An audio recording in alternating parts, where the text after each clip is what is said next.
ओम ज्ञानतिमिरन्धस्य ज्ञानाञ्जनशलाकया चक्षुरुन्मिलितं येन तस्मै श्रीगुरुवे नमः।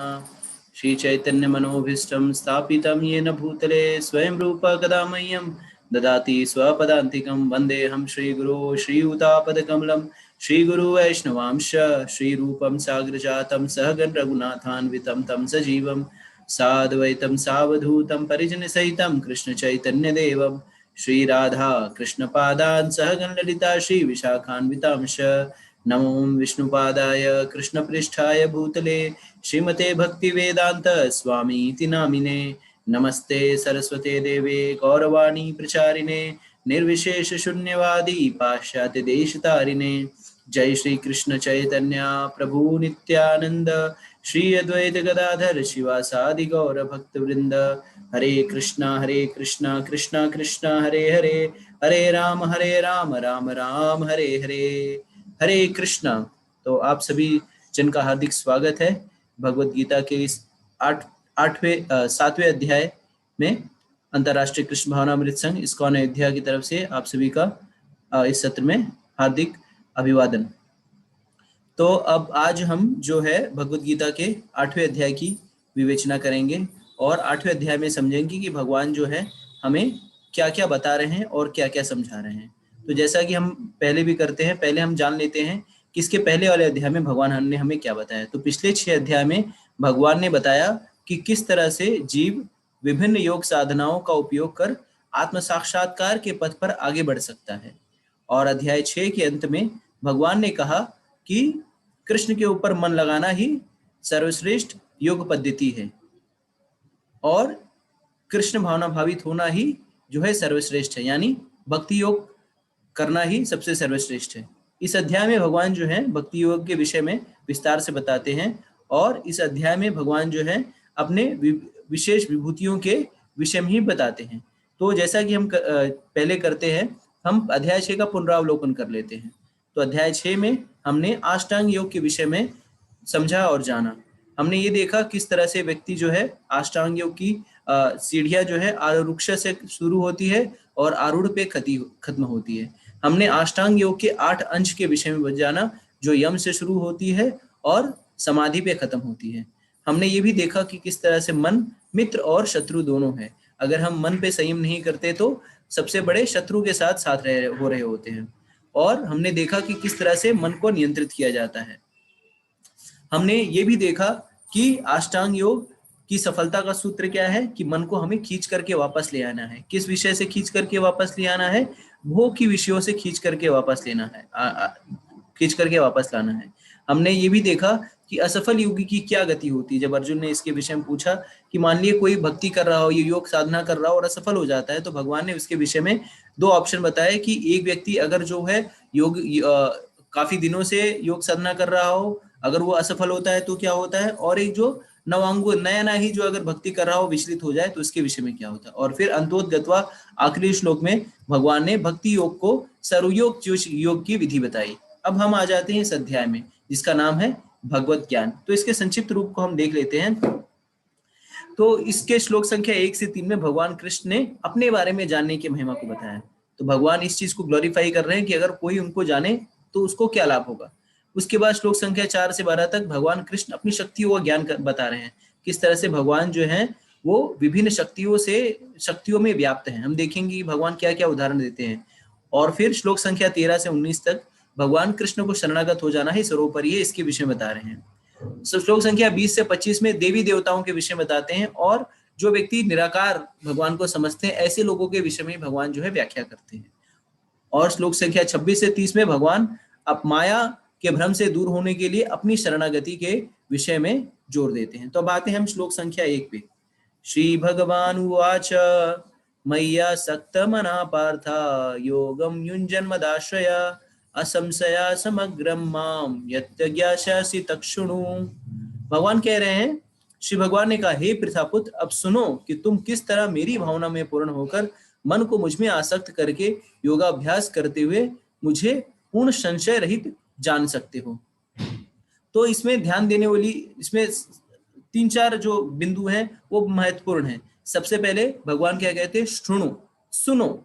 सुनने के विषय में कहते हैं। तो हमको समझना चाहिए कि ये जो हमारी किसी विषय में ज्ञान प्राप्त करने के लिए जो है हमें सुनना बहुत आवश्यक होता है। और ऐसा भी कहा जाता है कोई सफल वक्ता कब होता, जो ज्यादा सफल वक्ता होता है वो सबसे अच्छा श्रोता होता है। तो अगर किसी भी, जैसे हमें भौतिक विषय वस्तु में भी ज्ञान प्राप्त करना हो तो हमें श्रवण करना पड़ता है, और आध्यात्मिक विषय में भी हमें श्रवण करना पड़ता है। तो सुनने की जो है प्रधानता है। तो अगर कोई व्यक्ति जो सुनता नहीं है उसको ज्ञान नहीं प्राप्त होता। आजकल के दौर में हम देखते हैं कि सारे लोग जो है सिर्फ बोलने के लिए लालायित होते हैं, सुनने के लिए नहीं। लेकिन जो सुनेगा वो गुनेगा, जो सुनेगा वो ज्ञान प्राप्त करेगा। तो पहली चीज समझनी होगी, सुनो। तो भगवान कह रहे हैं मेरे विषय में सुनो। और अगर हम देखेंगे नवधा भक्ति, तो नवधा भक्ति की शुरुआत भी सुनने से ही होती है। और जैसे श्रील प्रभुपाद जी बताते हैं कि जब भी हम किसी विषय के विषय वस्तु के विषय में सुनते हैं, तब जाकर के हमें उससे और जानने की और समझने की जो उत्कंठा उत्पन्न होती है। तो आचार्य हमें बताते हैं कि हमें अगर दिव्य आध्यात्मिक विषय वस्तु को जानना है, समझना है, तो हमें आंखों से नहीं, हमें कानों से समझना होता है। तो भक्ति की भी शुरुआत जो होती है वो श्रवण से होती है, कानों से सुनने से होती है। उसके बाद जो है आगे का प्रोसेस होता है। फिर भगवान कह रहे हैं मद आश्रय, अर्जुन को कह रहे हैं कि मेरा आश्रय लो। तो यहाँ पे आश्रय, तो बिना, जब तक आप सुनेंगे नहीं, और सुनने के बाद जो अगला स्टेप होता है वो आश्रय लेने का। जब तक हम आश्रय नहीं लेंगे तब तक ये जो ज्ञान, जो सुनने की हमें लालसा नहीं उत्पन्न होगी। देखिए, जब भी अगर जैसे आप यहाँ पे सुन रहे हैं तो इसका मतलब आप आश्रित होकर ही सुन रहे हैं। अगर बिना आश्रित हुए सुनेंगे तो कभी इस ज्ञान को प्राप्त नहीं कर सकेंगे। और जब हम गुरु के पास जाते उस विषय में कहा गया है तद विधि प्रणिपातेन परिप्रेषणेन सेवा उपदेशांति ते ज्ञानम ज्ञानेन सत्तदर्शिन। तो प्रणिपात, सरेंडर करना पड़ता है, मतलब आश्रय लेना पड़ता है। आश्रय का सिंपल सा अर्थ है जो सामने वाला व्यक्ति कहेगा मैं उसको समझूंगा, उसको मानूंगा तत्वतः। फिर तीसरी व्यक्ति योग युंजम, योग युंजम का अर्थ है भक्ति योग की प्रैक्टिस करिए। और फिर मया आसक्त मना, मुझ में मन लगाकर, मतलब भगवान में मन लगाकर। और ज्ञानसी समग्रम, समग्रम, मेरे बारे में पूरा ज्ञान लेके। और असंशयम, बिना किसी संशय के। तो ये सारी चीजें जो हैं इस श्लोक में भगवान ने कही। अब हम आते हैं भगवान के परिप्रेक्ष्य में।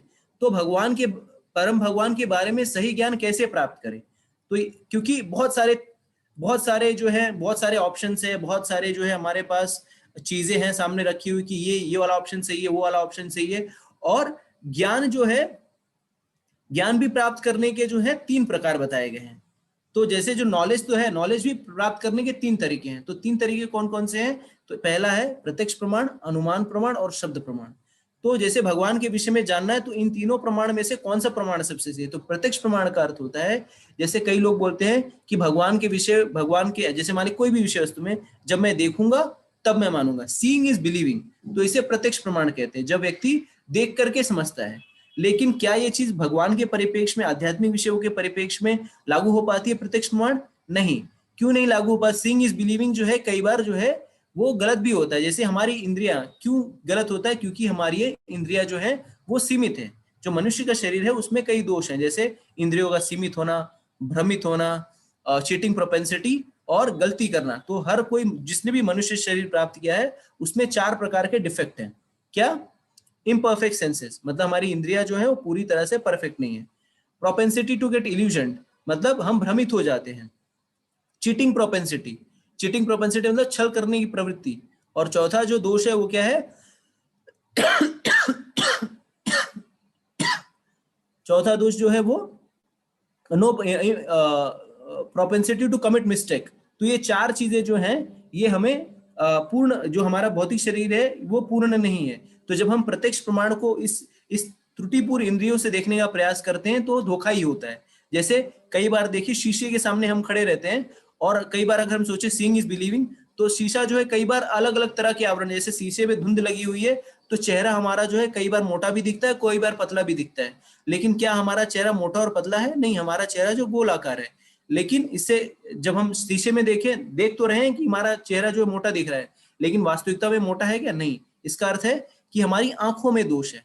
अगर देखिए, आंखें जो है कुछ एक दूरी तक ही देख सकती हैं, उसके बाद की चीजें नहीं देख सकती।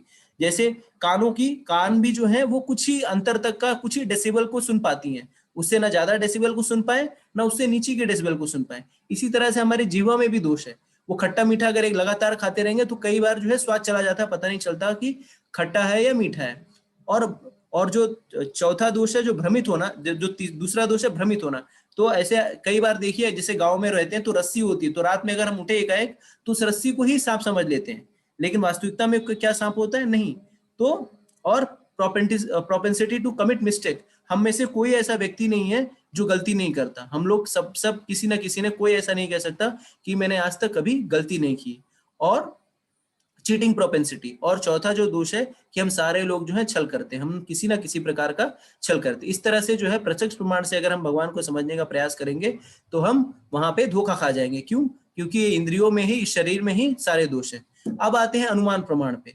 तो अनुमान प्रमाण, कई लोग सोचते हैं कि मैं अनुमान लगा के जो है समझ जाऊंगा, किंतु परंतु ये वो, लेकिन अनुमान प्रमाण भी जो है वो पूरी तरह से पूर्ण नहीं है। जैसे कि हमने बहुत ही सुंदर एग्जांपल कई बार सुना है, जैसे एक हाथी होता है और उसको कई चार जो आंखों से अंधे होते हैं उनको हाथी को दे दिया जाता है, हाथी के बगल में उनको खड़ा कर दिया जाता है, उनको कहा जाता है कि आप जो है इस हाथी के विषय में बताएं कि हाथी कैसे लगता है। तो जो अंधा व्यक्ति जो पूंछ को पकड़ता है वो कहता है हाथी जो है वो सर्प की तरह है। जो अंधा व्यक्ति जो कान को पकड़ता है वो कहता है कि हाथी जो है पंखे की तरह है। जो व्यक्ति जो है जो अंधा व्यक्ति जो पैरों के पास जाता है, वो जब हाथी के पैरों को छूता है तो क्या कहता है कि हाथी के पैर जो है वो पेड़ की तरह है।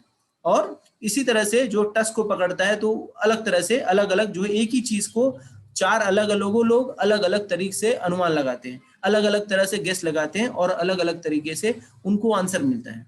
और इसके बाद आता है शब्द प्रमाण। तो शब्द प्रमाण जो है, ये शब्द प्रमाण का अर्थ होता है अपनी अथॉरिटी से सुन लेना। जैसे वो ज्ञान जो हमें अथॉरिटी से मिले, जो हमारे ऐसे व्यक्ति से मिले जो बहुत ही अथॉरिटी हो, जिसका मतलब जो उसमें पटु हो, उससे उसके शब्दों से सुन लेना ही जो है वो शब्द प्रमाण की पूर्णता है। तो कैसे उदाहरण दें? जैसे मान लीजिए अगर किसी व्यक्ति को अपने पिता के बारे में पता करना, जैसे मुझे आप कह दें कि आप ये पता लगाइए कि आपके पिता कौन है, तो वो पता लगाने का दो तरीका है। एक तरीका है तो जैसे मैं आपको कहूँ, आप कैसे कहेंगे आपके पिता कौन है? तो आप कहेंगे कि क्या मतलब किसी को अपने पिता के विषय में पता लगाना हो तो कैसे पता लगाएगा? तो एक तरीका है कि हम सारे लोगों का जो है रिसर्च करते रहे, डीएनए टेस्ट करवाते रहे। तो डीएनए इसका टेस्ट करवाए, उसका टेस्ट करवाए। इस तरह से भारत में ही 125 करोड़ जनता है और 125 करोड़ जनता का टेस्ट करवाते रहेंगे तो हमारा पूरा जीवन चला जाएगा और हमको ये नहीं पता कर पाएंगे कि मेरे पिताजी कौन है। तो सबसे सरल तरीका क्या है अपने पिता के बारे में पता लगाने का? तो अपनी माँ से पूछ लें कि हे माता जी, मेरे पिता कौन है, और वो जो कहे उसे मान लेना चाहिए। क्यों? क्योंकि वो उस समय अथॉरिटी है।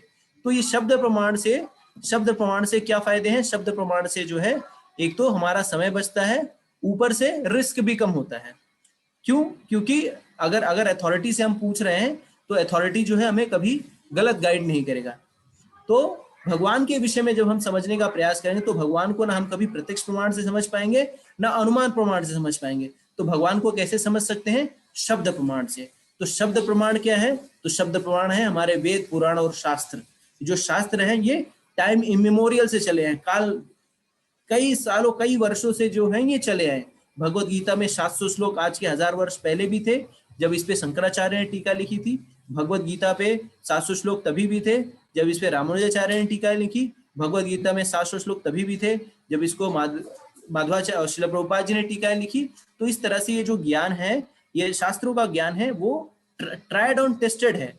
जैसे विज्ञान के परिप्रेक्ष्य में देखें तो विज्ञान जो है वो प्रमाण पे आधारित होता है। ये कर लेंगे, ऐसा होगा तो प्रूफ करेंगे, देखेंगे तो उसको मानेंगे। लेकिन अगर आप देखेंगे जो वैज्ञानिक खोजें होती हैं वो कभी एक समय जो है सही होती हैं और उसके कुछ दिन के बाद अगर आप देखेंगे तो वो उसको काट के बोलते हैं नहीं वो वाला सही नहीं था, ये वाला सही है। ठीक है? तो जैसे कि मैंने आज के 10 साल पहले पढ़ा था कि टमाटर खाने से कैंसर नहीं होता। अब कुछ दिन पहले किसी ने रिसर्च किया, उसने पाया टमाटर खाने से कैंसर होता है। तो कौन सा सही है? तो ये प्रयोग के ऊपर आधारित है।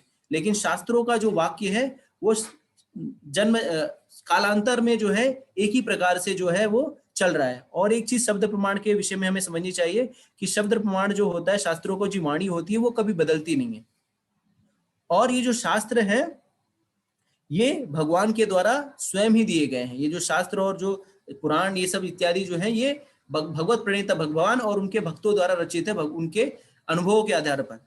उन्होंने जो लिखित किया है ये भगवान की प्रेरणा से सारा कुछ लिखा गया है। तो अगर हमें भगवान को जानना है तो हमें ना उस प्रत्यक्ष प्रमाण से जान सकते हैं ना अनुमान प्रमाण से, हम शास्त्र प्रमाण से भगवान को जान सकते हैं। हरे कृष्ण।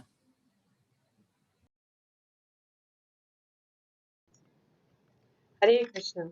तो आप सभी को दंडवत प्रणाम। तो जैसा कि आप में से कुछ लोग पूछ रहे हैं कि आज ये कौन सा योग है, मुझे स्पष्ट स्मरण है कि प्रभु ने अध्याय 1 के सत्र में ही बता दिया था कि ज्ञान योग, कर्म योग, ध्यान योग, ये अध्याय 6 तक भगवान पहले अर्जुन को समस्त प्रकार के योगों का दर्शन करा देते हैं। तो अध्याय 7 से क्या शुरू हो रहा है? अध्याय 7 से 12 जो है, जो कि कहा गया था ना कि एक जो बहुत ही दुर्लभ मणि होती है, दुर्लभ गहना होता है, दुर्लभ माणिक्य होता है, वो जो है ऊपर और नीचे से आवरण में रहता है। तो फर्स्ट से लेके 6 तक का चैप्टर, अध्याय 1 से 6 तक का अध्याय, और 13 से लेके 18 तक का अध्याय, बाकी सब समझने के लिए। लेकिन 7 से 12 में हमें भगवान के बारे में वो मधुर और दिव्य ज्ञान प्राप्त होता है, जिससे हमारे अंदर और प्रेरणा बढ़ जाती है। जैसे हमें पता चल जाए कि आईएएस, आईपीएस, आईआरएस या पीएचडी, पोस्ट पीएचडी, आप जो है जो भी जिस प्रकार का भी जो दुर्लभ बातें होती हैं, वो पता चल जाए कि ऐसा करने के पश्चात हमें क्या मिलता है। तो वो जो खजाना है, वो जो मणि है, भगवत गीता के ये अध्याय 7 से 12 में बताया गया है कि सभी प्रकार के योगों को करने के बाद हमें क्या मिलता है। तो ये जो आज की चर्चा प्रभु ने इतने सुंदर तरीके से 3 प्रकार के प्रमाण बताए, ये भगवत ज्ञान के बारे में हो रहा है कि सारी समस्त प्रकार के योगों का सार क्या है, आखिर चाहिए क्या हमें। किसी भी मार्ग से हम जाएं, लेकिन हमें वास्तव में चाहिए क्या। योगारूढ़ से योगारूढ़ करें, सांख्य करें, अष्टांग करें, कर्म योग करें, निष्काम कर्म योग करें, क्या चाहिए हमें? भगवत ज्ञान होना चाहिए। तो आज का ये जो चर्चा चल रहा है, ये इसी पर चल रहा है। तो अभी आज के सत्र के प्रथम भाग में हमने भगवान के प्रमाण के, भगवान को जानने के प्रमाण के बारे में जाना। शब्द प्रमाण, प्रत्यक्ष प्रमाण और अनुमान प्रमाण का एक और सरल सा उदाहरण ये है। एक छोटे बालक को आप कह दीजिए, छोटा बालक है, उसको कह दीजिए कि ये आग है और ये आग में तुम जो है मत जाओ। तो ये क्या हुआ? ये शब्द प्रमाण हो गया। जैसा प्रभु ने बताया कि हम 125 लोगों का डीएनए करके अपने पिता के बारे में नहीं जान सकते, हमें अथॉरिटी समझनी चाहिए। कहा कि मान लो, अगर नहीं माना तो बच्चा क्या करेगा? बच्चा या जो भी युवक भी है, क्योंकि वो थोड़ा आगे जाने की कोशिश करेगा, तो उसको क्या लगेगी? गर्मी लगेगी, हीट लगेगी आग से। तो वो सोचेगा अच्छा मुझे रुक जाना चाहिए, ये मेरे लिए डेंजरस हो सकता है। तो इसे अनुमान प्रमाण हुआ। और प्रत्यक्ष प्रमाण क्या हुआ? आप छू के ही देखना चाहते हो, तभी आप जब उसका हानि लाभ समझना चाहते हो तो आप बिल्कुल छूना ही चाहते हो। तो एसएस परिहार जी ने पूछा कि कहा है कि आज पता लगा कि शब्द प्रमाण गलत भी हो सकता है। भक्ति, शास्त्र, आध्यात्म के मामले में हमेशा इसीलिए गुरु परंपरा कही जाती है। ये बिल्कुल गलत हो सकता है, क्योंकि प्रत्यक्ष प्रमाण से आप सिर्फ उतना ही समझ सकते हैं जितना आपकी इंद्रियां आपको समझने के लिए परमिशन देंगी, आपको अलाउ करेंगी, आपको जितना वो समझा पाएंगी। और जैसा प्रभु ने बताया, इंद्रियां हमेशा दोष युक्त है कलयुग में। इंद्रियों में, शरीर में, हमारे मानव शरीर में 4 प्रकार के जो डिफेक्ट हैं, दोष हैं, उसमें इंद्रियां अपर्याप्त हैं भगवान के बारे में बताने के लिए। इसलिए शब्द प्रमाण श्रेष्ठतम बताया गया। और शब्द प्रमाण का सबसे अच्छा स्रोत क्या है? जैसा कि आप देख सकते हैं सामने, शब्द प्रमाण का सबसे अच्छा स्रोत है कि मनुष्य को या तो साक्षात कृष्ण से या कृष्ण के शुद्ध भक्त से सीखना चाहिए। अच्छा, यहाँ प्रश्न आ जाएगा कि साक्षात कृष्ण से कैसे सीखें? इसका अर्थ हुआ कि जिन ग्रंथों में हमारे मनुष्यों ने कृष्ण के बारे में लिखा है, श्रीमद् भागवतम में लिखा है, श्रीमद् भगवद गीता में लिखा है, चैतन्य चरितामृत में लिखा है, इन ग्रंथों को पढ़ना समझना चाहिए। कैसे? शुद्ध भक्तों की संगति में, और सुनकर इन तत्वों के महत्व को समझा जा सकता है। तो कई बार लोग पूछते हैं भगवान को कैसे जाने, भगवान को कैसे समझे? ये बहुत ही सरल है। शास्त्र, गुरु और भक्त आपको सही स्रोत से बताएंगे। वो गुरु जो कि अपने बारे में नहीं, भगवान के बारे में बताए, वो भक्त जो कि आपको भौतिक चर्चा में नहीं अपितु कृष्ण की आध्यात्मिक चर्चा में लगाए, उससे जो इतने सरस बिंदु निकल के आते हैं, सूत्र निकल के आते हैं, जीवन में आचरण करने योग्य हमारे लिए जो है सिद्धांत निकल के आते हैं, उनकी चर्चा परिचर्चा करने वाला ही भक्त कहलाता है। कल भी हमने कहा था, वो हर प्रकार की गतिविधि जो हमें भगवान के बारे में ज्यादा जानने में मदद सहयोग करती है, वो आध्यात्मिक है, वो ग्राह्य है, और वो सब कुछ जो हमें भगवान और इस सृष्टि के स्रोत के रूप में समझने वाले बिंदुओं से दूर करती है, वो सब कुछ हमारे लिए अग्राह्य होना चाहिए। तो आप समझ लीजिए, ये प्रश्न अब इसके बाद हम में से किसी को भी नहीं करना है, हमें बल्कि इस पर और चिंतन करना है, इसका जो हम लोग आज उत्तर चर्चा में कर रहे हैं। भगवान को कैसे जाने? सबसे पहले हमारे पास श्रद्धा होनी चाहिए। किस बात के लिए? ज्ञान के लिए। जो भगवान ने अपने मनीषियों से, गुरुओं से, आचार्यों से, भक्तों से हमारे सर्वत्र व्याप्त कर रखा है। तो श्रद्धा होनी चाहिए, श्रद्धा से ज्ञान प्राप्त करने में हमारी रुचि होनी चाहिए। ज्ञान जो है उसको सही प्रकार से, सही स्रोत से, सही विधि से श्रवण करना चाहिए और श्रवण करने के पश्चात क्लास में लेक्चर सुना हमने अगर स्कूल में, कॉलेज में, और उसके बाद हमने कक्षा में सुनने के बाद घर पर आकर उसके बारे में कुछ नहीं सोचा, तो जब जीवन में हमारी परीक्षा आएगी तो भी हम कुछ नहीं कर पाएँगे। तो श्रवण करने के बाद क्या करना चाहिए? स्मरण करना चाहिए। तो ये 4 बिंदु हैं। श्रद्धा, पहले हमारी श्रद्धा होनी चाहिए, फिर हम ज्ञान जो है जीवन में धारण कर सकें, इस प्रकार के सही स्रोत की हमें पहचान करनी चाहिए। फिर हमें श्रवण करना चाहिए उस ज्ञान को सही स्रोत से और फिर उसका जीवन में स्मरण करना चाहिए। तो हमेशा एक जो अब आते हैं अगले श्लोक पर, एक जो विषय आता है वो हमेशा बहुत ही कई बार हमें तर्कसंगत लगता है, कई बार विरोधाभासी लगता है, लेकिन ये मान के चलिए कि जो भगवत गीता प्रभु ने बताया ना, कोई भी टीका टिप्पणी लिखी गई लेकिन उस पर आज तक भगवत गीता के श्लोकों की संख्या में और उस ज्ञान के मूल उसमें कभी अंतर नहीं आया। आप विचार करके देख लीजिए, हमारा संविधान, केवल भारत का संविधान नहीं, किसी भी देश का संविधान 50, 60, 100, 200, 300 साल, 400 साल, 500 साल मैक्सिमम पुराना संविधान है, 300 साल पुराना है मैक्सिमम, 300 साढ़े 300 साल। भारत का तो 60-70 साल पुराना संविधान है जिससे आज देश चलने की बात की जा रही है। 100 से ज्यादा संशोधन हो चुके हैं। जो बिंदु हमें समझना है वो क्या है? 100 से ज्यादा संशोधन हो चुके हैं 50, 60, 70 साल के संविधान में। और भगवान ने अध्याय 4 में भगवत गीता के लिए कहा था कि ये ज्ञान मैंने सबसे पहले मनवंतर के प्रारंभ में दिया था, उससे पहले भी दिया था, क्योंकि इस ज्ञान का स्रोत मैं ही हूँ। और तब से लेकर आज तक इन श्लोकों के एक शब्द में, एक सूत्र में परिवर्तन करने की आवश्यकता नहीं हुई। तो यही होता है जो सत्य आधारित ज्ञान होता है और जो तथ्य आधारित ज्ञान होता है। भगवत गीता सत्य आधारित ज्ञान है और अध्याय 7 के इसमें भगवान अब ज्ञान और विज्ञान का संबंध बताने जा रहे हैं। तो हमें ये बिंदु हम क्यों ला रहे हैं कि संविधान 60-70 साल पहले बदला और अब तक 100 से ज्यादा संशोधन हो चुके हैं, जबकि भगवत गीता में आवश्यकता नहीं है। ये इसलिए बता रहे हैं क्योंकि जो शाश्वत ज्ञान होता है, जो जिसके माध्यम से हमें अपने स्वयं का और भगवान का परिचय मिलता है, उसमें वो सत्य परक है, उसमें आपको किसी परिवर्तन की आवश्यकता नहीं है। आप किसी भी जितने हमारे ब्राह्मण, पुराण, उपनिषद, वेदांत सूत्र, संहिताएं, जितना भी लिखा गया है और जिन भी आचार्यों द्वारा लिखा गया है, अंत में सबका एक मत यही है, क्या? किसी भी विधान से, किसी भी विधि से, किसी भी पद्धति से भगवत ज्ञान प्राप्त करना, भगवान के बारे में ज्ञान प्राप्त करना। तो अब भगवान कहते हैं, ज्ञानम ते हम सब विज्ञानम इदम वक्ष्याम्य शेषतः यज्ञात्वा नेह भूयोन्य ज्ञातव्यम अवशिष्यते। जो कुछ भी शास्त्रों में रखा हुआ है वो ज्ञान है, और जब हम उसको अपने जीवन में आचरण ले आते हैं तो वो हमारा विज्ञान हो जाता है। जैसे कि आज जिसे हम साइंस कहते हैं, विज्ञान कहते हैं, भौतिक रसायन या जीव विज्ञान कह लीजिए, वो क्या है? जब तक वो पुस्तकों में है वो ज्ञान है। जब हम उसको प्रयोगशाला में जाकर एक्सपेरिमेंट करते हैं, प्रयोग करते हैं, तो हम कहते हैं हम विज्ञान सीख रहे हैं, एक्सपेरिमेंट कर रहे हैं। तो आध्यात्म को हमने जानना, कृष्ण को जान लिया, ये इससे हमें सिर्फ कृष्ण की महानता पता चलती है। शिशुपाल, जरासंध और दंतवक्र को भी पता था कि कृष्ण महान है, लेकिन विज्ञान, जिसने इस ज्ञान को जानने के बाद अपने आचरण में किया, उसका जो माधुर्य है वो केवल नंद बाबा, यशोदा मैया, भक्तों को, कौशल्या माता और दशरथ महाराज को, इन लोगों को पता चला था। तो इसलिए भगवान ने, जो हमने पहले सत्र में शब्द प्रयोग किया था, पूर्ण रूप से व्यवहारिक तथा दिव्य ज्ञान कहूंगा, इसे जान लेने पर कुछ भी और शेष नहीं रहता है। जब पूरे ब्रह्मांड का रचयिता, अनेकों अनेक ब्रह्मांड का रचयिता भगवान नंद बाबा की जो है नंद बाबा जो है निकल रहे होते हैं, तो वो जो है उनकी चरण पादुका लाके अपने सिर पर रखते हुए लेके आते हैं कि वो भारी है उनके लिए, तो वो चरण पादुका सिर पर रख के लेते हुए आते हैं, जैसा कि आप चित्र में देख सकते हैं। तो वो माधुर्य कब मिलता है? वो माधुर्य मिलता है जब हम भगवान को जानने का ज्ञान अपने जीवन में प्रयोग रूप में लाते हैं, विज्ञान के रूप में लाते हैं। इसीलिए भगवत गीता को कभी स्पिरिचुअल बुक नहीं कहा गया, धार्मिक बुक नहीं कहा गया, उससे बढ़कर कहा गया ये जीवन जीने का सिद्धांत है, ये भगवान के साथ आचार व्यवहार करने का सिद्धांत है, ये इस सृष्टि के समस्त गुह्यतम रहस्यों को समझने का सिद्धांत है। और इसके पश्चात एक विषय हमें और स्मरण रखना है, इस विज्ञान, ये जो विज्ञान है ये सरल नहीं है, सहज नहीं है, सहज है, लेकिन समझने के लिए हमें जो दुर्लभ तत्व होते हैं, जो सहजता चाहिए, किस प्रकार की सहजता चाहिए हमें? जीवन में उसको आचरण अपनाने, श्रद्धा और विश्वास की, वो दुर्लभ है। क्यों? क्योंकि भगवान स्वयं कहते हैं, "मनुष्याणां सहस्रेषु कश्चित् ततति सिद्धये, यततामपि सिद्धानां कश्चिन् मामं वेत्ति तत्त्वतः।" विज्ञान की दुर्लभता, कई हजार मनुष्यों में से कोई एक सिद्धि के लिए प्रयत्नशील होता है।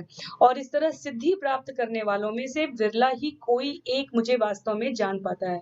हर शास्त्र में तुलसीदास जी ने भी लिखा है हमारे रामचरितमानस में कि दुर्लभ मानव जन्म है और सत्संग तो अति दुर्लभ है। और उस सत्संग का अर्थ ये हुआ कि जब हम केवल और केवल हर कार्य भगवान की प्रसन्नता के लिए करते हैं, वो जब हमारे जीवन में आ जाता है, वो दुर्लभ है। इसलिए कोई एक सिद्धि प्राप्त करना वाला मनुष्य कई हजार मनुष्यों में से कोई एक होता है। तो मैंने देखा कि डॉक्टर मधु जी का प्रश्न था कि मानव जीवन क्या एक ही बार मिलता है? अगर आप 84 लाख योनियों का चक्कर का वर्णन करेंगे और देखेंगे तो उसमें लिखा है कि 4 लाख प्रकार की मानव योनियां होती हैं। हमें ऐसा लगेगा कि अरे ये 4 लाख प्रकार कहाँ पर है? लेकिन जब आप श्रीमद् भागवतम के प्रकाश में इसका अध्ययन करते हैं तो आपको लगता है। लेकिन वास्तव में मानव जीवन हुआ क्या? जिस जीवन में हमें अपना और परमात्मा का, आत्मा और परमात्मा का संबंध ज्ञात हो गया और हम पालन में लाने लगे, वही तो मानव जीवन हुआ। बाकी अन्य तो जो है शूकर-कूकर भी हमारे अगल-बगल जन्म ले रहे हैं और अम, वापस जो है मृत्यु को प्राप्त हो रहे हैं। तो ये विज्ञान दुर्लभ है। इसलिए ही आप समझ लीजिए कि कई लोगों को परेशानी थी कि इतने कम लोग हो गए या ज़्यादा लोग हो गए, संख्या अभी भी हज़ारों में है। लेकिन वास्तविकता में समझने की बात ये है कि जिनकी रुचि बनी रहेगी, वो मानव वास्तव में दुर्लभ है। वो मानव वास्तव में दुर्लभ है। वो कई जन्मों के आपके जो है संचित सुकृति से जब हमारे जीवन में ऐसा भाग्योदय होता है, तब हमें भगवान के बारे में जानने में रुचि होती है। तो हमें इस दुर्लभता का अ, अपने जीवन में, अगर हमारे जीवन में इसका उद्गम हुआ है, तो हमें इसके लिए बहुत कृतज्ञ होना चाहिए और इस ज्ञान को श्रद्धा पूर्वक श्रवण करते हुए स्मरण रखना चाहिए। हरे कृष्ण।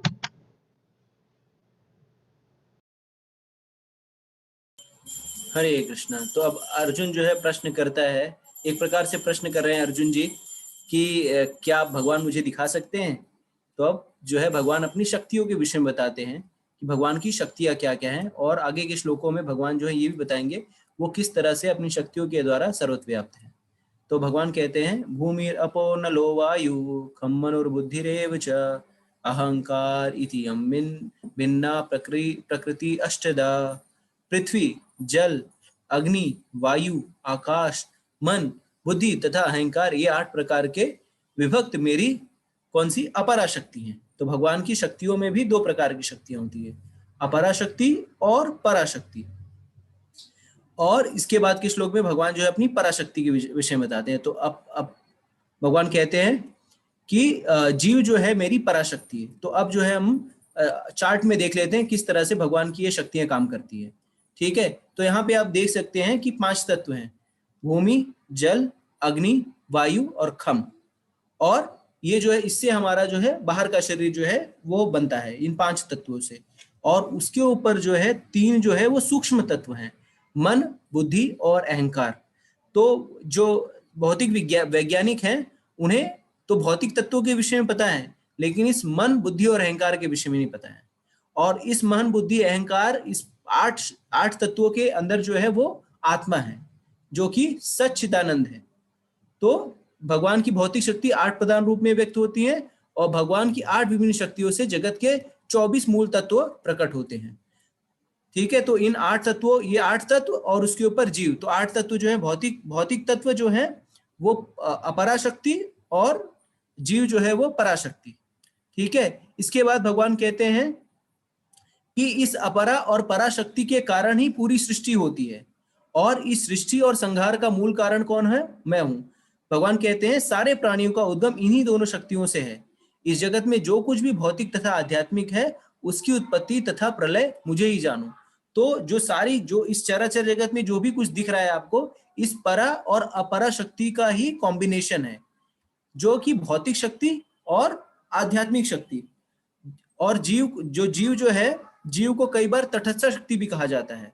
तटस्थ शक्ति कहा जाता है क्योंकि यद्यपि जीव जो है आध्यात्मिक होता है, और लेकिन फिर भी क्या होता है, वो भौतिक माया के, जो भौतिक प्रकृति के संसर्ग में आकर क्या होता है, वो इस भौतिक प्रकृति पर जो है प्रभुत्व जमाने का प्रयास करता है और इस माया के द्वारा आच्छादित हो जाता है। इस कारण से वो भगवान से तटस्थ हो जाता है। तटस्थ होने का अर्थ क्या है? जीवात्मा और परमात्मा, मतलब जीवात्मा और परमात्मा दोनों में सेम ही क्वालिटीज हैं। जो क्वालिटीज भगवान में वही क्वालिटीज जीवात्मा भी हैं, लेकिन दोनों का अंतर क्या है कि जीवात्मा जो है वो लघु है और परमात्मा जो है विभु है। तो इस तरह से जीवात्मा और परमात्मा जो है कि क्वालिटी वाइज एक है लेकिन क्वांटिटी वाइज डिफरेंट है। और जो ये जीव है वो क्या करता है? भौतिक प्रकृति का दोहन करता है। ठीक है, तो इस तरह से जब हम आगे तत्वों के इसके इस तरह से जब हम आगे बढ़ते हैं तो भगवान कहते हैं कि भगवान बताते हैं कि वो सारे चीजों के आधार हैं। मतलब वो कहते हैं कि मैं सारे चीजों का ही सृष्टि और संहारक हूं। और श्लोक संख्या 7 में वो कहते हैं मत परर्थनम नान्यात् किष्टि अस्ति धनंजय मया सर्विदम प्रोतम श्रुते मणिगिड़ा इवा, कि हे धनंजय, मुझसे श्रेष्ठ कोई नहीं है। जिस प्रकार मोती धागे से गुथे रहते हैं उसी प्रकार सब कुछ मुझ पे ही आश्रित है। तो अगर आप देखेंगे ये पूरा चराचर जगत जो है किसके ऊपर आश्रित है? ये पूरा चराचर जगत जो है परम पुरुषोत्तम भगवान के ऊपर ही आश्रित है। तो अगर हम देखेंगे कि जैसे अगर हम भागवतम को पढ़ते हैं तो ये सृष्टि तब तक चलायमान नहीं होती जब तक इसमें भगवान जो है वो प्रवेश नहीं करते। भगवान जो है अपना विस्तार परमात्मा स्वरूप में अंश में नहीं जाते, तब तक ये प्रकृति चलायमान नहीं होती। जैसे कि एक साइंटिफिक फॉर्मूला भी है कि one object will remain in a state of steady state until otherwise it is acted upon by an external force। तो जब तक किसी विषय वस्तु में भगवान परमात्मा रूप में नहीं प्रवेश करते तब तक वो चीज जो है वो जो है चलायमान नहीं होती। आगे के श्लोकों में भगवान बताएंगे कि किस तरह से वो उस धागे की तरह है, जैसे मणि। जैसे आप गले का हार देखते हैं जो मोतियों का हार होता है, तो बाहर से आपको मोती दिखता है लेकिन वो मोती किसके ऊपर टिका हुआ रहता है? वो मोती उस धागे के ऊपर टिका हुआ रहता है जो कि दृश्य नहीं होता। उसी तरह से ये पूरा चराचर जगत जो है वो किसके ऊपर टिका है? भगवान के ऊपर टिका है, लेकिन अदृश्य रूप से उसको वही देख पाता है जो भगवान को तत्वतः जानता है। तो हम आगे देखते हैं कि किस तरह से भगवान की क्या क्या विभूतियां हैं। भगवान जो है कहने के बाद अपनी विभूतियों को दिखाते हैं, ये विभूतियों के बारे में बताते हैं कि किस तरह से वो सर्वत्र व्याप्त है। और फिर वो उदाहरण जब वो कहते हैं कि मैं जो हूँ उस अनसीन धागे की तरह हूँ, अदृश्य धागे की तरह हूँ जिसके ऊपर सारा कुछ आश्रित है, तो भगवान जो है अपने विभिन्न विभूतियों को दिखाते हैं। लेकिन उसके पहले हम देख लेते हैं तत्वों के विषय में। तो जो चार्ट आपकी स्क्रीन पे दिख रहा है उसमें हम देख पा रहे हैं विभिन्न तत्वों के बारे में, जो 23 तत्व हैं। ठीक है, तो इस अगर आप लेफ्ट साइड में देखेंगे तो आकाश से क्या निकलता है? आकाश से शब्द का निर्माण होता है, वायु से स्पर्श, अग्नि से रूप, जल से रस और पृथ्वी से गंध।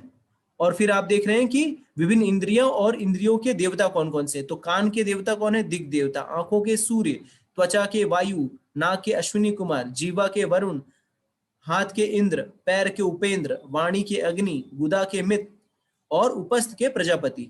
और यहाँ पे राइट साइड में देखेंगे तो यहाँ पे विभिन्न अधिष्ठाता देव के विषय में मन और 10 इंद्रियों की देवता, प्राण और 10 इंद्रियों बुद्धि, फिर 5 तन्मयता और 5 तत्व, फिर आदि देव, आध्यात्म, आदिभूत। इस तरह से अहंकार, महत्त्व, भौतिक और महाविष्णु।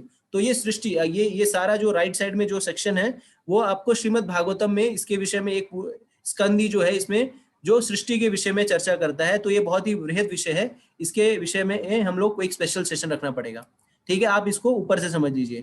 ठीक है, फिर हम यहाँ देखते हैं कि 23 तत्व हैं और फिर इसमें मन और इंद्रियों की देवता, बुद्धि, 5 इंद्रिया और 5 इंद्रियों के अव्यय, फिर 5 सूक्ष्म तत्व, 5 स्थूल तत्व और विराट रूप और देहधारी जीव। तो इस तरह से जो है हम समझ पाते हैं कि ये कितना गूढ़ 23 तत्वों से सब कुछ इस सृष्टि का निर्माण होता है। क्या अब हम देखते हैं किस तरह से भगवान जो है वो बता रहे हैं कि वो सब जगह जो है वो व्याप्त है। ठीक है, तो भगवान कहते हैं कि वो पानी का स्वाद है। एक मिनट, एक सेकेंड।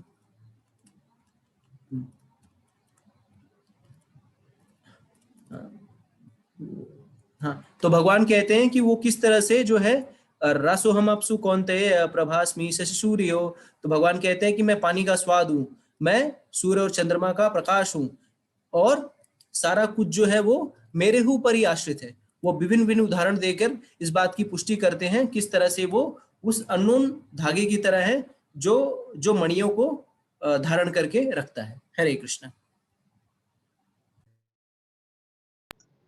हरे कृष्ण। तो ये जो विषय है कि भगवान की अनेकों विभूतियाँ हैं, भगवान किसमें किस रूप में व्याप्त हैं, ये एक पूरा अध्याय है इसके लिए।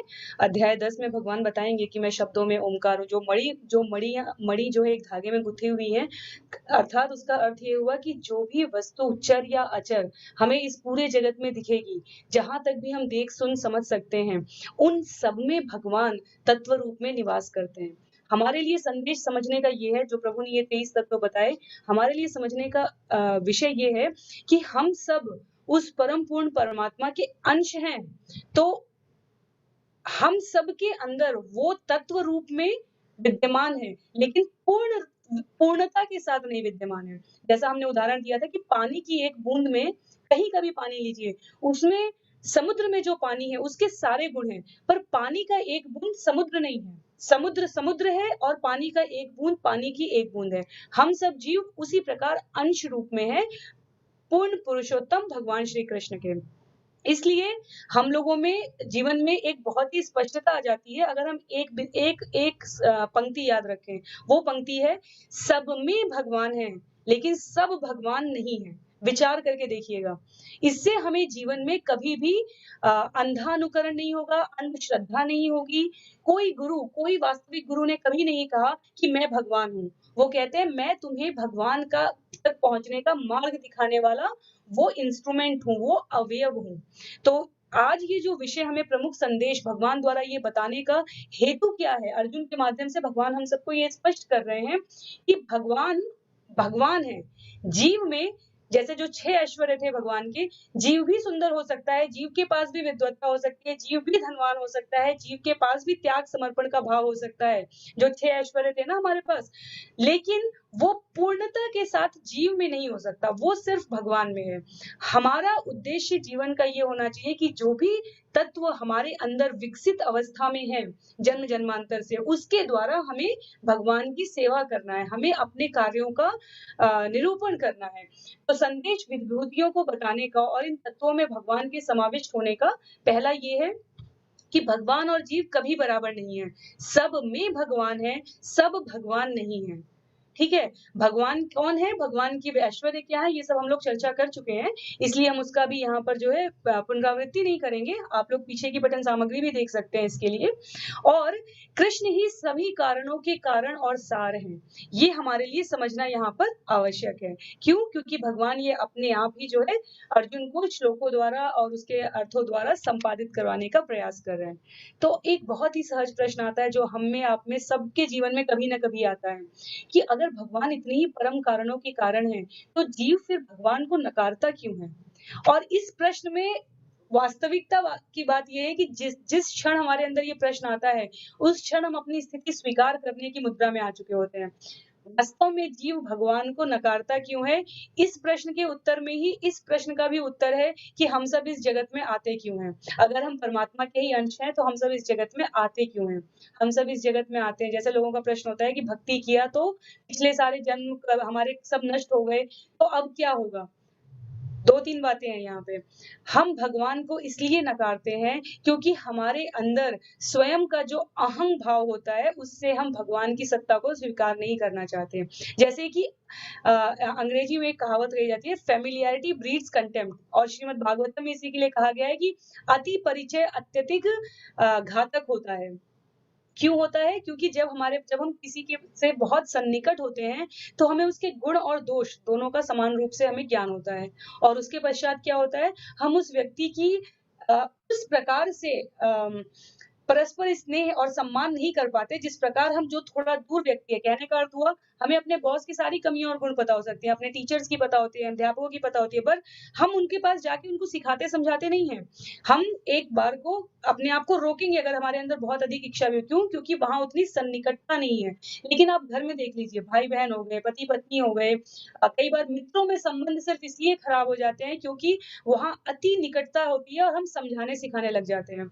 और उससे क्या है, फिर सामने वाला अपने स्वभाव के अनुसार ही विषय को ग्रहण कर पाएगा, और उससे क्या होते हैं, फिर हमारे संबंध खराब होते हैं। तो जीव और परमात्मा का संबंध भी नित्य संबंध है, हमेशा के लिए है ये संबंध। इसीलिए कहा जाता है कि अंतिम गति तो 84 लाख योनियों के बाद भी वही है, हमें भगवान को प्राप्त करना है, चाहे हम जितने जन्म लेकर अपनी इस बात को नकारना चाहें। लेकिन जब हम स्वीकार मुद्रा में आ जाते हैं, वहीं से हमारी मुक्ति हो जाती है, वहीं से हम जो है भक्त बनने की अवस्था में अपने आप को ला पाते हैं। तो नकारने का जो भाव है वो इसलिए है क्योंकि अति निकटता है।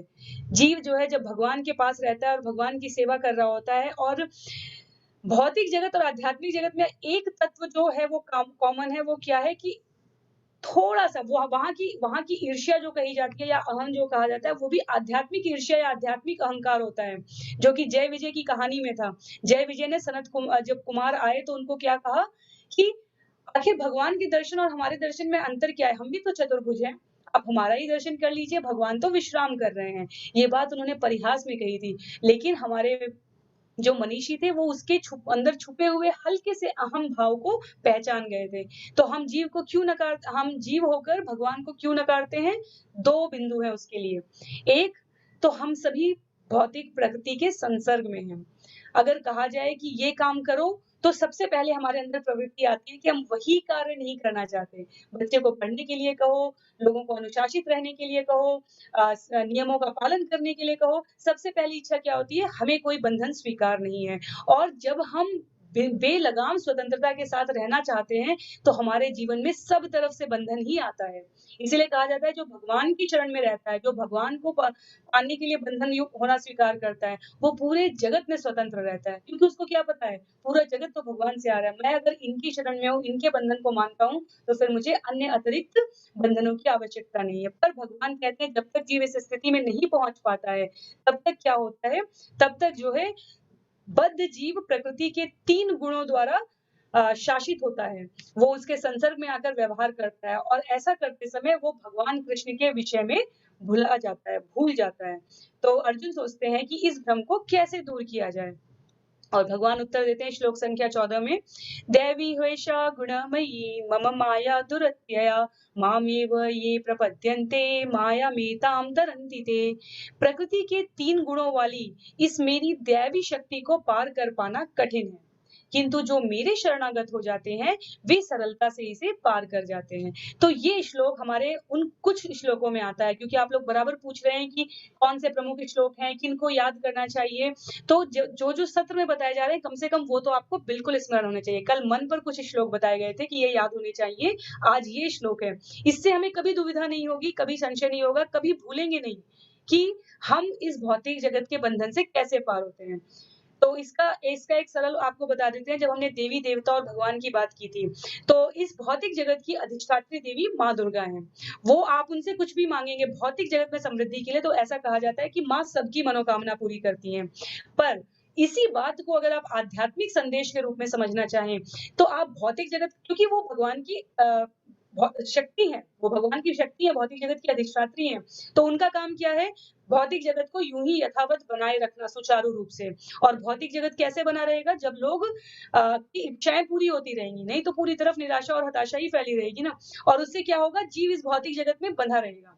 पर उन्हीं माँ दुर्गा के सामने जब हम जाते हैं और प्रार्थना करते हैं कि हमें भगवान की शरण चाहिए, हम भगवान की भक्ति करना चाहते हैं, तो माँ उन्हें अपने ज्यूरिडिक्शन से, अपने अधिकार क्षेत्र से आगे पहुँचा देती हैं। कहाँ पहुँचा देती हैं? महामाया हमारी माँ दुर्गा उन ऐसे भक्तों को योग माया तक पहुँचा देती हैं। तो महामाया हमारी हो गई माता दुर्गा अपने विभिन्न रूपों के साथ, और वो योग माया राधा रानी की शरण में पहुँचा देती हैं हमें, सुभद्रा महारानी की शरण में पहुँचा देती हैं हमें। क्यों? क्योंकि इससे क्या है, जीव के अंदर भाव आया कि जो मेरे शरणागत होते हैं, वो सरलता से इस 3 प्रकार के जो प्रकृति के गुण हैं, उनसे अपने आप को पार कर लेते हैं। तो हमने कई प्रश्नों का आज के सत्र में इसीलिए कई प्रश्नों का समाधान हो रहा है, क्योंकि हम योग समझ चुके हैं, तो अब हम क्या समझ रहे हैं? भगवत ज्ञान के बारे में आज के सत्र में समझ रहे हैं।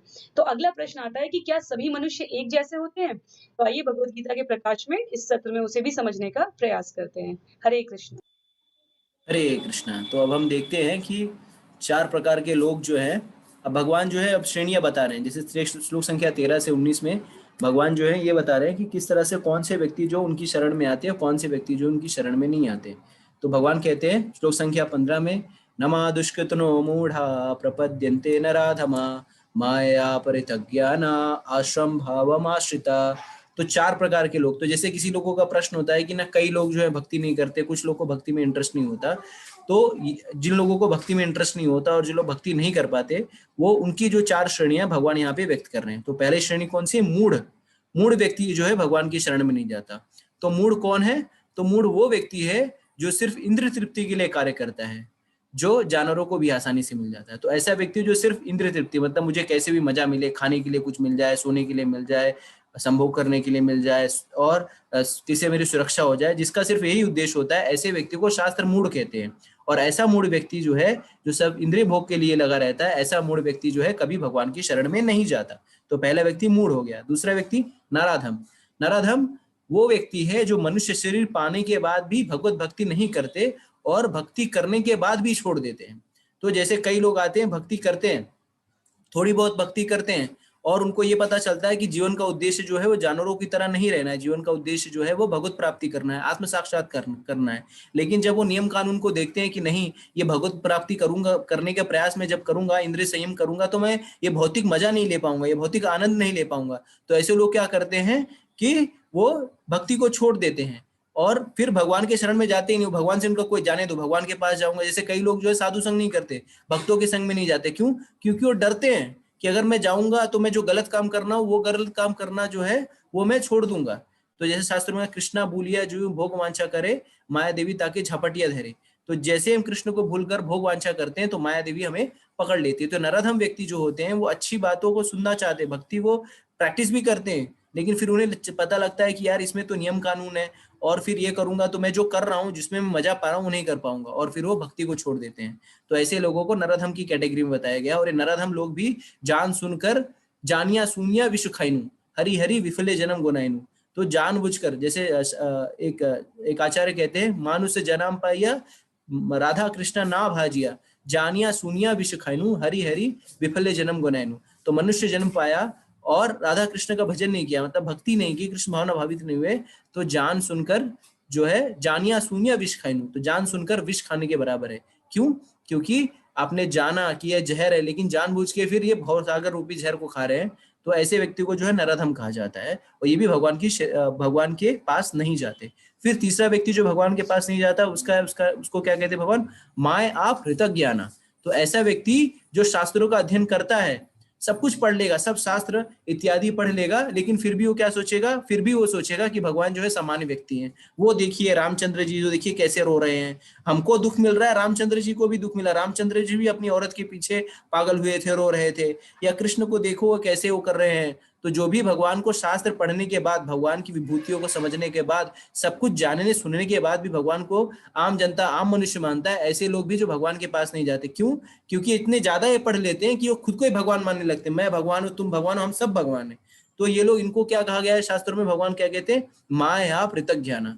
जो खुद को ही भगवान मानने लगे, जो ये कहें कि मैं भी भगवान, आप भी भगवान, हम सब भगवान ही है, तो ऐसे लोग भी भगवान की श्रेणी में जाते नहीं, क्योंकि तो मैं खुद ही भगवान हूँ, अपनी सेवा करना ही भगवान की सेवा करने के बराबर है। तो ऐसे लोगों को क्या कहा गया? माया पृथक ज्ञान, माया के द्वारा जिनका ध्यान हर लिया गया। और चौथा व्यक्ति जो भगवान के पास नहीं जाता, आश्रम भाव आश्रित। तो आसुरी व्यक्ति, प्रवृत्ति वाला नास्तिक व्यक्ति भी भगवान से ईर्ष्या करता है और इस कारण से वो भगवान के पास नहीं जा पाता। तो ये 4 प्रकार के व्यक्ति जो है वो भगवान के पास नहीं जाते। फिर भगवान बताते हैं कि 4 प्रकार के व्यक्ति कौन से 4 प्रकार के व्यक्ति हैं जो उनके पास जाते हैं। तो कहते हैं, चतुर्विधा भजन्ते माम जना सुकृतो अर्जुन, अर्थो जिज्ञासु अर्थार्थी, ज्ञानी च भरता शभा। तो ये 4 प्रकार की पुण्यात्माएं हैं जो भगवान के पास जाती हैं। तो पहली कैटेगरी कौन सी है? तो 4 कैटेगरी ये बताई जो नहीं जाती। तो आप लोग में से जो लोग ने ध्यान से सुने, आप चैट बॉक्स का इस्तेमाल करिए और लिख दीजिए कि 4 प्रकार के मनुष्य जो भगवान के पास नहीं जाते। अब हम बता रहे हैं 4 प्रकार के मनुष्य जो भगवान के पास जाते हैं, जो भगवान कह रहे हैं। कौन कौन से मनुष्य हैं? आर्थ, जो पीड़ित व्यक्ति है, जिसको दुख है, जैसे पेट में दर्द है, सर दर्द हो रहा है, बहुत कष्ट है, बहुत कोई हमें तकलीफ दे रहा है, तो भी हम भगवान की शरण में जाते हैं, भगवान जो है मेरा कष्ट हर लीजिए, प्लीज मेरा दुख दूर कर दीजिए।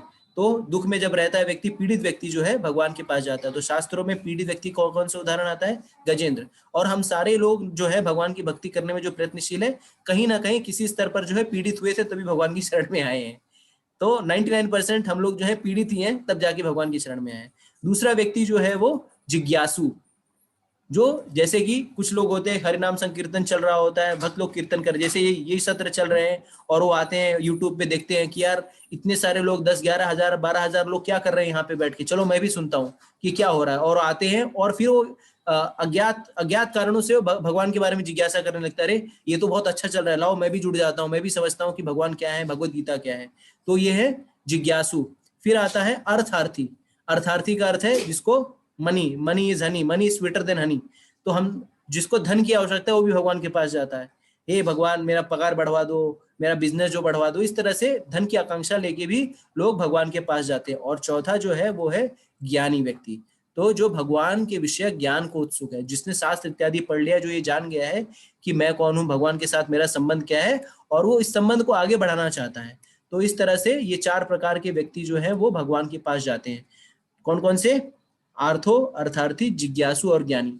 तो अब प्रभुपाद जी इस परपोर्ट में लिखते हैं, इस तात्पर्य में लिखते हैं कि ये 4 प्रकार के जो भक्त हैं वो शुद्ध भक्त नहीं है, लेकिन ये क्या होंगे, ये क्योंकि शुद्ध भक्त नहीं, लेकिन ये किसी तरह से भक्तों के संग में आएंगे। तो पहले जब हम आते हैं भक्ति में तो हम शुद्ध भक्त नहीं होते, हमारी कोई ना कोई आकांक्षा और कामना होती है। लेकिन कालांतर में जब हम भक्तों के संग में जाते हैं तो धीरे धीरे जब शास्त्रों का अध्ययन करते हैं, भक्तों का संग करते हैं, तो धीरे धीरे जो है हम भी शुद्ध भक्ति के लिए लालायित होते हैं, हम भी केवल भक्ति के लिए लालायित होते हैं, हम भी उस स्तर पे जाना चाहते हैं जहां पे हमारी कोई इच्छा नहीं हो। तो आगे चल करके भगवान श्लोक संख्या 17 में कहते हैं कि ये चारों पुण्यात्मा जो हैं वो मेरे को प्रिय है, लेकिन इन सब में सर्वश्रेष्ठ कौन है?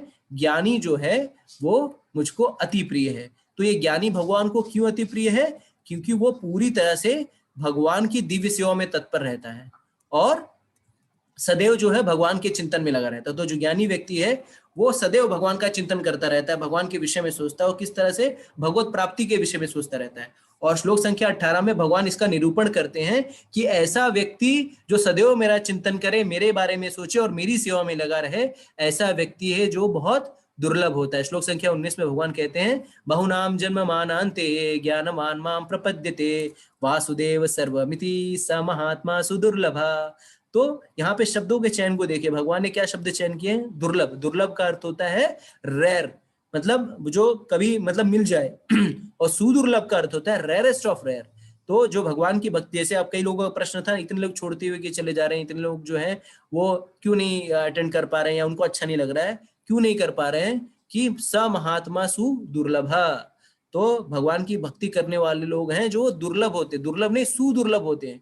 जैसे भारत देश में कितने सारे लोग हैं, लेकिन आत्म साक्षात्कार के लिए कितने लोग जो हैं वो प्रयत्नशील हैं। तो भक्तों का कई बार उदाहरण दिया जाता है, जैसे टमाटर की दुकान पे आप जाएंगे, सब्जी की दुकान पे तो ढेरों लोग की भीड़ लगी होगी, सब लोग टमाटर दे दो, आलू दे दो, आलू दे दो, ये कांदा दे दो, बटाटा दे दो और गोभी दे दो, ये करते रहेंगे। लेकिन आप जो हीरे के व्यापारी के यहाँ पे जाएंगे, हीरे की दुकान पे जाएंगे, तो यहाँ पे इक्का दुक्का ही लोग होंगे। क्यों?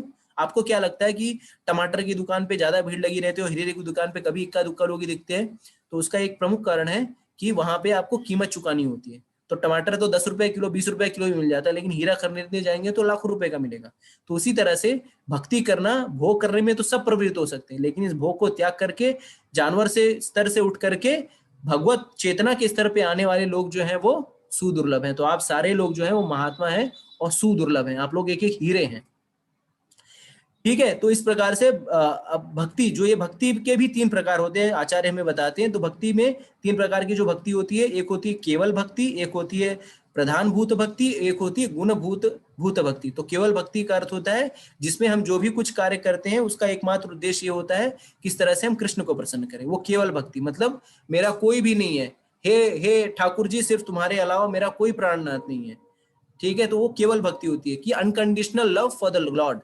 तो बिना किसी लाग लपेट के, बिना किसी इच्छा के पूरी तरह से भगवान पे आश्रित होना, ये केवल भक्ति है। फिर प्रधान भूत भक्ति, जिसमें कर और ज्ञान जो है वो मिक्स रहता है, लेकिन भक्ति जो है प्रधान रूप से कार्य करती है। भक्ति तो करते हैं लेकिन कर्म और ज्ञान भी उसमें मिक्स रहता है, इसे प्रधान भूत भक्ति कहते हैं। और तीसरा जो है गुण भूत भक्ति, जिसमें कर्म और ज्ञान प्रधान होता है और भक्ति जो है सेकेंडरी कार्य करती है।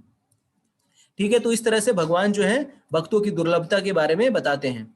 और फिर आगे चल करके ऐसे व्यक्तियों के बारे में बताते हैं जो देवी देवताओं की पूजा करते हैं। तो इसके पहले वो बता रहे हैं जो उनकी पूजा करते हैं, जो महात्मा होते हैं, जो सुदुर्लभ होते हैं। अब ऐसे लोगों के विषय बता रहे हैं जो देवी देवताओं की पूजा करते हैं। तो ऐसे लोगों के विषय में भगवान क्या कह रहे हैं? कामैस्ते हृतज्ञाना प्रपद्यन्ते अन्यन्य देवता तम तम नियमम अस्थाया प्रकृता नियता स्वया। तो जिनकी बुद्धि भौतिक इच्छाओं द्वारा मारी गई है, ये देवी देवताओं की शरण में जाते हैं और अपने अपने स्वभाव के अनुसार पूजा के विशेष विधि विधानों का पालन करते हैं। जो देवी देवताओं के पास जा रहे हैं, ऐसे लोगों के विषय में भगवान क्या कह रहे हैं कि इनकी बुद्धि जो है किसके द्वारा मारी गई है? माया के द्वारा मारी गई है। क्यों? क्योंकि इन्हें कुछ भौतिक कामना है, भौतिक इच्छा है। जैसे पार्वती की पूजा कर ली तो सुंदर पत्नी मिल जाए, हनुमान जी की पूजा कर ली तो शक्ति मिल जाए, और शिव जी की पूजा कर ली तो सुंदर पति मिल जाए। तो इस तरह से इनकी भौतिक कामना है और भौतिक कामना लेकर के ये देवी देवताओं के पास जाते हैं। और ऐसे लोगों की मुक्ति कामना, इन लोगों को इस भौतिक जगत में फंसे रहना है, इसी भौतिक जगत में एंजॉय करना है, इसके लिए देवी देवताओं के पास जाते हैं। लेकिन जो महात्मा होते हैं वो क्या करते हैं? इस भौतिक जगत के पार जाना चाहते हैं, जहां पे जन्म मृत्यु जरा अवधि का कष्ट नहीं हो। तो ऐसे लोगों को भगवान ने कहा है अल्पज्ञानी। ये अल्पज्ञानी क्यों है? क्योंकि ये विशेष इच्छा के साथ देवी देवताओं की पूजा करते हैं, लेकिन ये लोग भूल जाते हैं कि वास्तव में सब जो उनको लाभ है, उन देवी देवताओं को शक्ति कौन प्रदान करते हैं? भगवान ही प्रदान करते हैं। ठीक है, तो इनको अल्पज्ञानी क्यों कहा है भगवान ने? अल्पज्ञानी इसके लिए कहा गया है क्योंकि देवताओं के द्वारा जो उत्तत फल होता है वो फल नाशवान होता है। क्यों? क्योंकि देवी देवता जो है वो टेम्पररी होते हैं। जैसा कि हमने पहले सत्र में बताया कि देवी देवता जो है वो पोस्ट होती है, और वो देवी देवताओं का लोक भी जो है वो परमानेंट नहीं होता। वो भी जो है जब प्रलय काल आता है तो देवी देवताओं के सारे लोग जो हैं उसमें प्रलय काल में समाहित हो जाते हैं।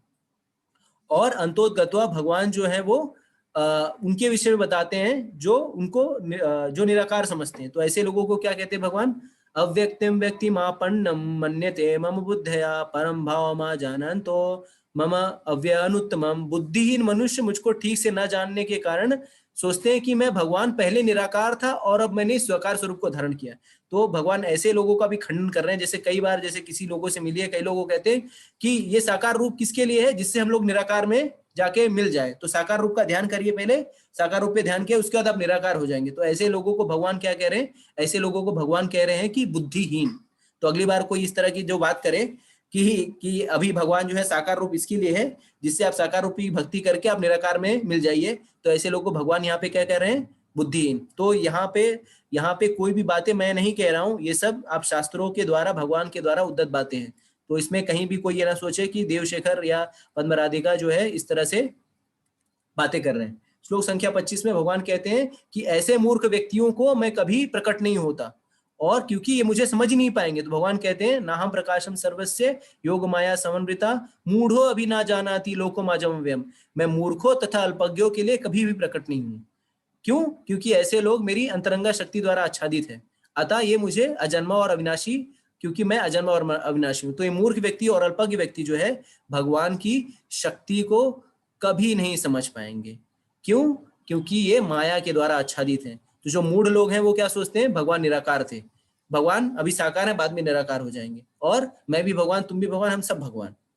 ये भी भगवान ने कहीं संस्तुति नहीं की है। अब इसके बाद जो है श्लोक संख्या 27 पे पहुंचते हैं, जहां पे जीवों के भ्रम के बारे में जो है वो बताया गया है, और हम पद्म राधिका माता जी सुनते हैं। हरे कृष्णा।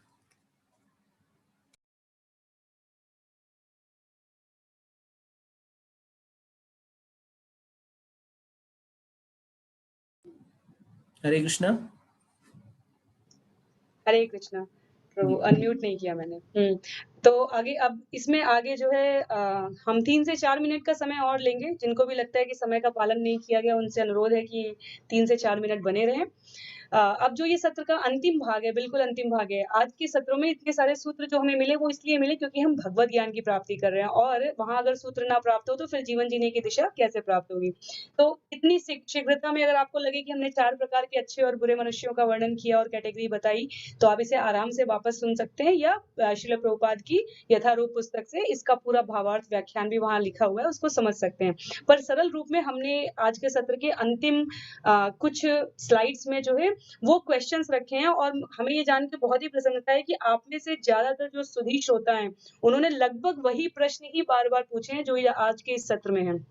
उन प्रश्नों पर जाने से पहले ये देख लेते हैं कि भगवान ने अर्जुन को पुनः प्रतिपादित करते हुए कहा है, भविष्याणि च भूतानि माम तु वेद न कश्चन। मैं समस्त जीवों को जानता हूँ, कोई मुझे नहीं जानता। कब तक नहीं जानता? जब तक मैं नहीं बताना चाहता। मैं इस बात का अधिकार रखता हूँ।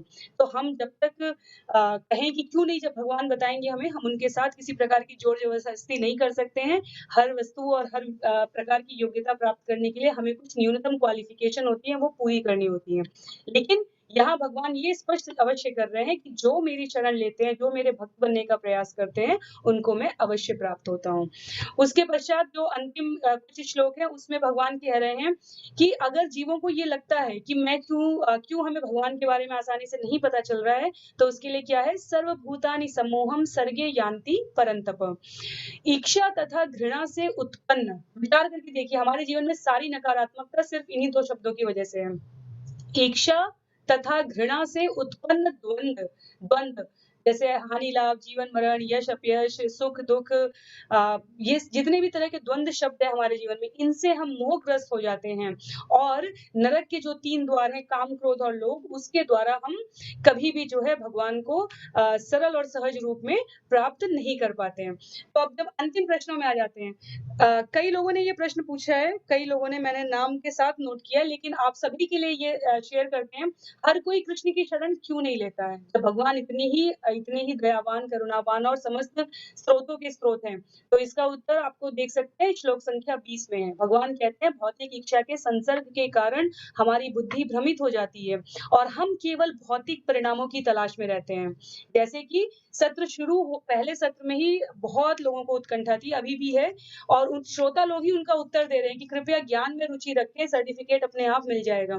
तो भौतिक परिणामों की तलाश, जल्द से जल्द हमें भौतिक परिणामों की तलाश होती है। ये ताबीज़ बाँध लीजिए, ये कर लीजिए, इससे आपकी जो है, ये ऐसा नहीं कहा जा रहा है कि ये खराब है। ये कहा जा रहा है कि हम अपना लक्ष्य सिर्फ़ यहीं तक सीमित कर देते हैं। एक बार पुनः कहूँगी, ये नहीं कहा जा रहा है कि हमें परिणाम की तलाश नहीं करनी है। ये कहा जा रहा है कि केवल परिणाम की तलाश तक अपना लक्ष्य निर्धारित कर देना, ये गलत है, क्योंकि उससे हम परम तत्व को प्राप्त नहीं कर पाते। दूसरा जो बहुत ही वैसा प्रश्न होता है, बहुत ही पॉपुलर प्रश्न है, बहुत ही लोगों को भ्रमित करने वाला विषय लगने लगता है, वो ये होता है कि अन्य देवताओं के उपासकों को कम बुद्धिमान क्यों कहा जाता है? बेशक प्रभु ने अभी डिस्क्लेमर कहा कि हम नहीं कह रहे हैं ये बात, ये संस्कृत शब्द का अगर आप अनुवाद करें तो भगवान ने उनको अल्प बुद्धि कहा है, जो कि देवताओं की पूजा करते हैं। श्लोक संख्या 20, 22 और 24 में आज के अध्याय में भगवान ने इसका उत्तर दिया है। उन्होंने कहा, देवताओं की उपासना से जो फल प्राप्त होता है वो सीमित होता है और अस्थायी होता है। केवल वही कार्य सिद्ध करेगा। और इसका एक बहुत अच्छा उदाहरण हमने आचार्यों से सुना है, क्योंकि हमें स्मरण आ गया, इसलिए आपसे कहना चाहेंगे, अगर आप अपने मित्र से धूम्रपान करने के लिए सिगरेट मांगेंगे, वो शायद आपको नहीं मना करेगा। ठीक है? आप और मित्र समान अवस्था के हैं, आप या मित्र समान श्रेणी में आते हैं। अगर आप अपने पिता से धूम्रपान करने के लिए पैसा, सिगरेट किसी भी प्रकार की माँगे, तो एक सद्गुणी पिता आपको एक अच्छा-सा थप्पड़ लगा देगा। क्यों लगा देगा? क्योंकि वो भगवान के रूप में है। उन्हें पता है कि आपको कौन-सी भौतिक उपलब्धि आपके फ़ायदे के लिए है और कौन-सी आपके नुकसान के लिए है। तो देवता और भगवान में बिल्कुल वही अंतर होता है। देवता आप जो माँगोगे वो दे देगा। फिर वो पाने के बाद क्या आपके जीवन से सब कष्ट खत्म हो जाते हैं? पहले पुत्र नहीं था, अब या पुत्री नहीं थी, अब हो गए। जीवन में कष्ट खत्म हो गए। वो कष्ट खत्म हुआ, दूसरे प्रकार का कष्ट बढ़ गया। इसी प्रकार से किसी भी और इच्छा के बारे में हम सोच सकते हैं। अगर दुनिया में धन से सारे प्रकार के दुःख खत्म होते हैं, तो कोई धनवान कभी दुखी नहीं होता। लेकिन फिर वो अनेकों प्रकार की व्याधियों से दुखी हो जाते हैं। अगर हर स्वस्थ व्यक्ति के पास कोई दुःख नहीं होता, तो बहुत सारे स्वस्थ व्यक्ति हैं, पर हम गिन सकते हैं कि उनके पास बहुत सारे दुःख हैं। तो ये जगत ही अशाश्वतम और दुखालय कहा गया है, और देवता आपकी सिर्फ उतनी ही इच्छा पूरी करेंगे, जितना कि आप उनसे उस समय देश काल परिस्थिति में माँगते हैं। जबकि भगवान आपको वो प्रदान करेगा जो आपके लिए, मानव जन्म के लिए श्रेयस्कर होता है, आपके लिए कल्याणकारक होता है। और दूसरा, देवताओं को कम बुद्धिमान क्यों कहा, देवताओं की उपासना करने वालों को कम बुद्धिमान क्यों कहा गया? वो श्लोक संख्या 22 में भी लिखा है। जब हम केवल उसी को अपना अंतिम लक्ष्य मान लेते हैं, भगवान कृष्ण के वर्चस्व के बारे में अज्ञानता बनाए रखते हैं अपने आस-पास। तो ये हम पहले भी कह चुके हैं, इसलिए इसको हम आगे बढ़ा देते हैं। हमने कहा था, देवता जो है कौन है? भगवान के प्रशासनिक अधिकारी है, रक्षा मंत्री, सुरक्षा मंत्री, स्वास्थ्य मंत्री, गृह मंत्री, वित्त मंत्री, इस पर कोई भी आकर बैठ सकता है। तो ये देवताओं की स्थिति होती है।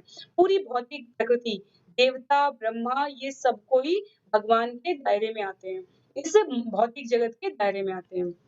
और फिर आप में से ही किसी ने लिखा है कि मुझे भगवान पर पूरा विश्वास है, पर भौतिक प्रकृति में बने रहने में क्या बुराई है? तो उसमें बुराई ये है कि आप 4 प्रकार की व्याधियों से, जन्म, मृत्यु, जरा, व्याधि, ये जो 4 प्रकार के कष्ट हैं और 3 प्रकार के क्लेश हैं, आदि दैविक, आध्यात्मिक और प्रभु तीसरा कष्ट क्या है? आदि दैविक, आध्यात्मिक और आदि दैविक, आदि भौतिक, आदि भौतिक। आदि भौतिक। 3 प्रकार के जो क्लेश हैं और 4 प्रकार के जो आपके कष्ट हैं, इनसे आप कभी मुक्ति नहीं पा सकते अगर आप इस भौतिक जगत में बने रहते हैं। भगवान की पूजा करते रहें और इस भौतिक जगत में बने रहें। कहने का मतलब हुआ कि अगर मीठा खाने से मुझे मधुमेह है, डायबिटीज़ है, तो मैं डायबिटीज़ की दवाई भी खाती रहूँगी और मीठा भी खाती रहूँगी। तो ये परिणाम अंत में ये हमारे लिए विनाशकारक ही होता है। तो इसलिए हमें भौतिक प्रकृति से अपने आप को अलग करने का प्रयास करना चाहिए। उसके बाद है भगवान देवताओं की पूजा की सुविधा कैसे देते हैं? क्योंकि कई लोग कहते हैं कि जब देवताओं की पूजा करना जीवन का अंतिम लक्ष्य नहीं है, तो फिर हम देवताओं की पूजा करें ही क्यों? तो ये इसलिए है क्योंकि देवता स्वयं भगवान के परम भक्त हैं।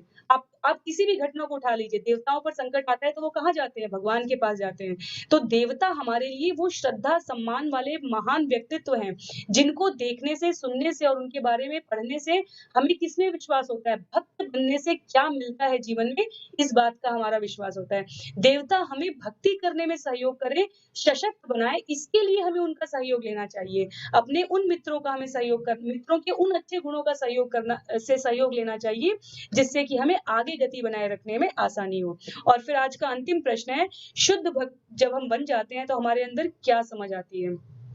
हम भगवान पर पूर्णतया निर्भर हो जाते हैं। जो भी भगवान से हमें प्राप्त होता है उसमें हम संतुष्ट रहते हैं। हमारे पास सुदामा का एग्जाम्पल है, हमारे पास एकनाथ तुकाराम का एग्जाम्पल है, उदाहरण है, जिन्होंने कि जीवन में जिस भी प्रकार की भौतिक उपलब्धि, समृद्धि, अभाव रहा, उसमें कभी भगवान को इसके लिए जिम्मेदार नहीं कहा। और उन्हें इस बात की स्पष्टता रहती है कि सब कुछ भगवान से ही आता है। ऐसा नहीं कहा जा रहा है, पुनः इसको जड़ता के रूप में नहीं लेना है, ऐसा नहीं कहा जा रहा है कि हमें कर्म नहीं करना है। कर्म का भाव क्या रखना है, वो स्पष्ट रखना चाहिए। ठीक है? तो इसके साथ ही जो है आज का सत्र आधिकारिक रूप से जो है खत्म होता है। सत्र के लिए पठन सामग्री कही जा रही है, कई सूत्र हैं जो कि आपको प्रभु बताएंगे, इस्कॉन अयोध्या की वेबसाइट से उपलब्ध करा दिया जाएगा। हरे कृष्ण। हरे कृष्णा। तो आज का बहुत ही जो है कंट्रोवर्शियल टॉपिक है और चैट बॉक्स में बहुत सारे जो है बॉम्ब फेंके जा रहे हैं, आइटम बॉम्ब और राफेल सब चल रहे हैं कि मैं क्या मंदिर उठा के फेंक दूं, आप बताइए कौन देवता है, कौन भगवान है। तो आप सभी लोगों से ये बॉम्ब और ये AK-47 मत चलाइए। आगे चलकर ये सारी जो चीजें आप पढ़ रहे हैं, ये हम कोई अपना पर्सनल व्यू नहीं दे रहे हैं, ये शास्त्रों का व्यू है, भगवान का व्यू है। और आगे चल करके ये भगवान है कैसे है वो आगे के सत्रों में, अभी भगवत गीता खत्म नहीं हुई, अभी भगवत गीता के 7वें अध्याय में पहुंचे हैं। तो सारे प्रश्नों का उत्तर जो है आपको आगे के सत्रों में मिल जाए। तो धीर धरिए, भगवान जो है सब चीज का निरूपण करेंगे। ठीक है? तो आप लोगों के लिए, आप लोगों से यही विनम्र विनती है कि अभी जो भी अपना जो क्वेश्चन है, प्रश्न है, या जो भी अपनी जो बॉम्ब वगैरह जो छुपा के बैठे, अभी बॉम्ब फेंकने से अभी गोली मत चलाइए, अभी थोड़ा वेट कर लीजिए, आगे भी जो है बाकी भगवान जो है एक्सप्लेन करेंगे। तो अभी यहाँ पे मैं कह सकता हूँ, अभी कहना चाहता हूँ कि जो भी चीजें हैं यहाँ पे देवी देवताओं के विषय में, तो ऐसा नहीं, जैसा कि हमने भी निरूपण किया कि देवी देवताओं के विषय में कोई पूर्वाग्रह नहीं है कि देवी देवताओं जो बुरे हैं। जैसा कि पद्मराधिका माता जी ने कहा कि देवी देवताओं जो है वो भगवान के अनन्य भक्त है। जैसे हमने पहले भी शास्त्र चक्षु से जब हमने देख करके, शास्त्र चक्षु से हम समझते हैं, शास्त्र से हम समझते हैं कि देवी देवता जो है पोस्ट है। ठीक है? और जैसा कि हमने कई शास्त्र, जैसे हमने देखा भी है कि जो भी ब्रह्मा जी की पूजा करता है वो क्या मांगता है, वो अमरत्व का वरदान मांगता है। लेकिन क्या ब्रह्मा जी उसे अमरत्व का वरदान देते हैं? नहीं देते हैं। तो इसी तरह से जो है आगे के सत्रों में हम देवी देवताओं के विषय में भगवान अर्जुन, जैसे मैंने कहा कि अर्जुन जो है हमारा प्रतिनिधि है। तो जब ऐसी जो प्रश्न की, जैसे किसी ने लिखा कि महाभारत में फिर दुर्गा जी का पूजा करने के लिए क्यों कह रहे हैं इस तरह से, तो ये सारे प्रश्न अर्जुन के मन में भी आएंगे और आगे के सत्रों में भगवान इसका भी निरूपण करेंगे।